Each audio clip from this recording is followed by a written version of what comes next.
ரேகா தங்கச்சிமா மேல ப்ராமிஸ். அந்த பிள்ளை என்னதான்டா பாவம் பண்ணிச்சு? ஒரு அனாதையான என்ன காதலிச்ச பாவத்துக்காக சசி என்னடானா அவளை போட்டு அந்த பாடுபடுத்துறான். நீ என்னடானா தொட்டது 90க்கும் அவளை வம்புக்கிருக்கிற. ஏன் அவன் என் தங்கச்சிமா தானே, அவளை பத்தி நான் பேசக்கூடாதா? நீ மட்டும்தான் பேசணுமா? நான் பேசுறதுக்கே எனக்கு ரைட்ஸ் இல்ல. ம் மன்னிச்சிருங்க சாமி.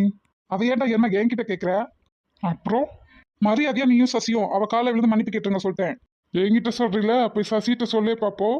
சொல்றது என்ன, ஒரு நாள் இல்லை ஒரு நாள் அவனை செய்ய வைக்கிறேனா இல்லையான்னு பாரு. சரி சரி, அது நடக்கிறப்ப பார்ப்போம். டேய் தடிமாடு வாடா.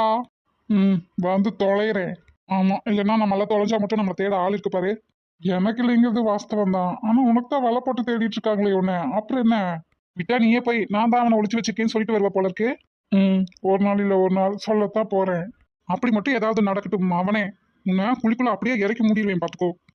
ம் என்னடா ஒரு கால உணர்வு இல்லாம இருக்கு, இவனால எதுவும் பண்ண முடியாது அப்படின்னு தானே நினைக்கிறேன். யாருக்கு?